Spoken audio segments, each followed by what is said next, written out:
캄보디아에서 한국인 납치와 구금이 잇따르면서 국제적인 문제가 되고 있습니다. 현지에서 6년째 구출 활동을 이어오고 있는 선교사는 저희 취재진에 올해만 40여 명을 구조했다고 말했습니다. 하지만 여전히 300여 명이 감금 상태라면서 정부 차원의 더 적극적인 대응이 필요하다고 강조했습니다. 차승은 기자입니다. 비가 추적추적 내리는 캄보디아 시아누크빌의 도로 위. 한 남성이 급히 차량 안으로 몸을 숨깁니다. 겉으로 보기엔 평범한 일상 같지만 사실은 범죄 조직에 감금돼 있던 한국인을 구출하는 장면입니다. 오창수 목사는 6년째 캄보디아에서 납치 피해자 구조 활동을 하고 있습니다. 지난 2006년 민간 영사협력원으로 위촉된 이후 한국인 구출 요청을 받았고 지금까지 구조 활동을 이어가고 있습니다. 올해에도 벌써 40여 명을 구출했지만 여전히 도움을 요청하는 피해자들은 줄어들 기미가 보이지 않습니다. 200명 정도 보고 있어요. 대사관에서는. 그런데 제가 생각하기에는 300명 이상 지금 시한국대만 그 정도 있다고 저는 생각합니다. 구조 요청은 대사관과 외교부 영사 콜센터 그리고 피해자 가족들을 통해 들어오는데 최근엔 구출 경험이 알려지면서 직접 도움을 요청하는 피해자들도 늘었습니다. 한번 구조를 실패해버리면은 구조를 기다리는 그 친구는 더 위험해지겠죠. 무조건 문만 나오면 내 차에 숨어서 대사관으로 가장 먼저 빼는 것이 제가 하는 일이죠. 하지만 현재 범죄 조직과 결탁했다는 의심을 받는 캄보디아 경찰의 도움은 기대하기 어렵습니다. 일정 금액의 어떤 도움이 없으면 움직이질 않아요. 그냥 건성으로 가서 그냥 한 바퀴 둘러보고 온다든가. 제가 그 차례랑 그 건물을 나오는 순간 그 친구는 그날 밤부터 다시 고문당하고. 위험함을 알면서도 청년들이 캄보디아로 향하는 데는 IT 관련 업종으로 속여 한 달에 1,000만 원 이상 벌 수 있다며 그럴싸하게 유혹하기 때문입니다. 지난 2일에도 고수익 보장 온라인 구인글을 보고 캄보디아로 향했다 고문과 감금을 당한 한국인 남성이 구조되기도 했습니다. 이렇게 극적으로 구조되는 경우도 있지만 지난 8월 박람회에 참석한다며 캄보디아로 떠난 대학생처럼 사망으로 이어지기도 합니다. 오 목사는 개인의 노력만으로는 한계가 있다며 정부에 더 적극적인 대응을 촉구했습니다. 대한민국 정부가 종합적인 어떤 그 강력한 캄보디아 정부에 대한 푸시가 있어야 된다고 생각합니다. 캄보디아 정부 대 대한민국 정부가 이렇게 한자리에 만나서 문제를 해결하는 것이 가장 빠른 일이 아닐까 싶고. 한국의 청년들에게도 고수익을 미끼로 한 온라인 구인 광고는 허위라고 보면 된다며 무작정 접근해서는 안 된다고 경고했습니다. 연합뉴스TV 차승은입니다. 네, 최근 캄보디아에서 잇따라 발생하고 있는 강력 범죄와 관련해 조금 전에 연결을 했었던 오창수 캄보디아 시아누크빌 선교사를 다시 연결해 보겠습니다. 선교사님 나와 계십니까? 네네, 안녕하세요. 시아누크빌 교민회장 오창수 선교사입니다. 네, 조금 전보다는 연결 상태가 고른 것 같은데요. 이 선교사님께서 현지에서 네네. 직접 구조 활동에 나선다고 전해 들었습니다. 올해 구출한 우리 국민만 40명이 넘는다고 들었는데 구조 요청이 어떻게 이루어지는지 설명을 해줄 수 있으실까요? 네, 구조 요청은 주로 이제 그 캄보디아 대사관에서 오는 경우도 있고요. 또 가족들이 한국에서 그 납치를 당한 그 청년들의 가족들이 한국에서 직접 저에게 구조 요청을 오는 경우도 있습니다. 그리고 가끔 가다가 이제 구조를 당할 본인들 스스로가 핸드폰을 어떻게 썼는지 구해가지고 저한테 구조 요청을 하는 경우도 있습니다. 예, 지금 이 구출 작전도 007 작전을 방불케 한다고 전해졌습니다. 어떻게 구조가 좀 이루어지는 건가요?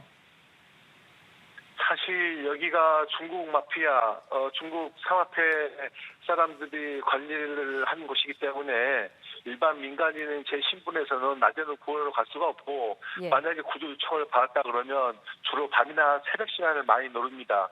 그때는 이제 정문에 있는 웬치라고 하는 어떤 일종의 그 사람들을 가둬놓고 그 안에서 일을 시키는 곳이 있는데 그곳에서 이제 밤이나 새벽이 되면은 이제 경비가 좀 허술하니까 그쪽 시간을 많이 새벽을 틈타서 제가 구출을 하고 있습니다. 예, 주로 밤이나 새벽 시간에 구조에 나선다고 설명을 해주셨는데 사실 이 선교사께서 경찰도 아니잖아요. 구조하는 것 자체도 위험할 것 같은데 구조에 나서시면 좀 구조할 수 있는 확률은 어느 정도로 되는 걸까요? 10명 중에 9명 정도는 그래도 구조를 많이 하는 편입니다. 예. 제가 이것을 지금 6년째 하고 있기 때문에, 네. 그리고 또 제가 아무래도 군대를 좀 특수한 곳을 나오다 보니까, 예. 예, 제가 이제 새벽이나 밤 시간을 택해서 구조를 하는데 가끔씩 열에 1명, 많으면 2명 정도를 제가 구조를 실패할 때가 있습니다. 예. 참 안타깝지요. 그런 경우는 제가 참 구조를 하러 갔는데 구조를 못할 경우에는 구조를 하려고 했던 그 한국 친구들이 더 어려움에 처한 경우도 있습니다. 아, 예. 지금 이제 경찰이 사실 구조를 해야 하는데 선교사님께서 이렇게 구조를 하고 계신다는 것도 참 황당한 상황인데 지금 설명해 주신 것처럼 10명 중에 1명 구조가 실패할 경우에는 이 피해자가 더 가혹 행위를 당할 수 있다. 더 위험한 상황에 처할 수도 있다고 설명을 해 주셨어요. 어떤 상황에 처하게 되는 건가요? 네네.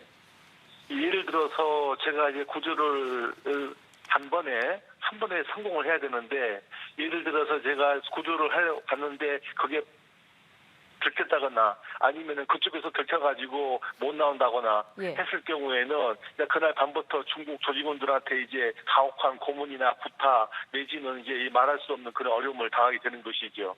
그래서 저도 될 수 있으면은 구하러 갔을 때는 한 번에 성공을 시키려고 하는데 가끔씩 실패를 구조하지 못할 때가 있습니다. 알겠습니다. 이런 상황이기 때문에 현지 경찰 또는 영사관의 도움을 좀 받아야 할 것 같은 상황인데 특히 경찰의 도움을 네네. 기대하는 건 쉽지 않은 상황이시라고요?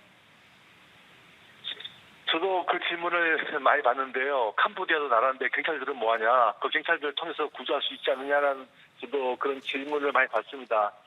그런데 아무래도 여기 캄보디아에서 경찰 공권력하고 어떤 캄보디아에 와 있는 중국의 범죄 단체들하고의 어떤 일종의 눈에 보이지 않는 커넥션이랄까요? 예. 그런 것들이 형성이 되어 있는 것 같더라고요. 그러다 보니까 저도 맨 처음에는 캄보디아 경찰들을 데리고 갔었는데 가면은 이미 구조하러 가는 정보가 이미 새어나가 버린 거예요. 네. 예, 그런 상태에서 제가 구조하러 가면은 없다고 그러고 또 분명히 가만히 있는 것 같다가 방금 전까지 통화를 했는데 없다고 해버리니까 나올 수밖에 없고 나온 상태에서는 그 제가 구조를 하려고 했던 그 친구는 그날 밤부터 이 중국 사람들한테 이제 많은 그 억압을 당하니까 구타를 통한 그러다 보니까 사실은 언제부턴가 캄보디아 경찰들의 도움을 받지 않고 제가 혼자 스스로 가서 구하는 경우가 많았습니다. 네. 네. 그리고 이 현지 경찰들이 이 돈을 네네. 요구하는 경우도 있다고 하던데 실제로 그런 요구가 있습니까? 아니 그런 경우는 저 같은 경우는 없었습니다. 예, 그런 경우는 그 경우는 없는데 예. 아무래도 뭐 예, 그런 경우가 덜어 있을 수도 있다고 생각됩니다. 예. 제가 알겠습니다. 여기서 좀 앞으로 더 계속 선교 사역을 해야 되기 때문에 그런 네. 쪽으로는 말하기가 좀 상당히 조심스러운 부분이 있습니다. 양해해 주십시오. 알겠습니다. 그리고 캄보디아 범죄 조직들이 한국인을 대상으로 대체 어떤 수법이나 방법으로 유인을 하는 건지도 설명을 해주시죠. 주로 고소득입니다. 쉽게 말해서 동남아에 가면은 많은 돈을 벌 수 있다. 이런 취업 사기의 주 멘토가 이런 것들이죠. 한 달에 한 뭐 1,000만 원, 많으면 10,000불 이상도 벌 수 있다. 이것에 이제 우리 대한민국의 젊은 친구들이 혹해가지고 이제 캄보디아를 비롯한 동남아에 이제 취업 사기로 이렇게 많이 나가는 것 같습니다. 예, 고수익 알바라고 이제 유혹을 해서 한국인들을 납치하게 되는 상황인 건데 이런 피해자들이 대체 몇 년도부터 있었는지 그리고 최근 들어서 더 늘어난 건지도 궁금하거든요. 실상적으로 제가 이 민간 영상협력원 일을 캄보디아 시아누쿠비를 하면서 그 전에는 주로 호텔에서 이렇게 돈을 갚지 못해서 감금당하거나 뭐 구타를 당한 일들이 있었는데 2, 4년 전부터는 이상하게 한국의 젊은 친구들이 이렇게 구조 요청을 많이 하더라고요. 그러다 보니까 2년 전 같은 경우는 뭐 한 10대 명 작년에는 한 3, 40명, 올해는 벌써 50명이 넘어가는 인원들을 지금 구출하고 있는 실정입니다. 예. 이런 상황에서 이제 우리 정부와 캄보디아 정부의 이제 공조도 필요해 보이고 현지 상황에서 좀 더 체계적인 어떤 구조 체계가 네. 갖춰져야 할 것 같은데 지금 선교사님께서 이제 네네. 현장에서 보시기에는 어떤 조치가 가장 시급하게 필요하다고 생각하시나요? 두 가지 수치가 먼저 생각이 된다고 생각하는데 예. 지금 요즘 뉴스 보니까 이제 우리나라 정부에서도 이제 뭐 만시지탄에 어떤 감이 없지 않아 있지만 캄보디아에다가 코리안 데스크를 설치하는 어떤 그 문제가 빨리 이루어져야 된다고 생각합니다. 그래서 빨리 그 코리안 데스크가 설치가 돼야 될 것이고 가장 중요한 것은 우리나라 대한민국 정부에서 강한 어떤 그 캄보디아 정부에 대한 압박과 푸시가 있어서 어떤 이 사건을 갖다가 해결할 수 있는 의지가 있어야 된다고 저는 생각합니다. 알겠습니다. 지금 사망 사건까지 발생한 만큼 우리 정부에 더욱 강력한 압박이 필요한 상황인 것 같습니다. 지금까지 오창수 캄보디아 시아누크빌 선교사님과 이야기 나눠봤습니다. 고맙습니다. 네, 감사합니다. 네, 수고하세요.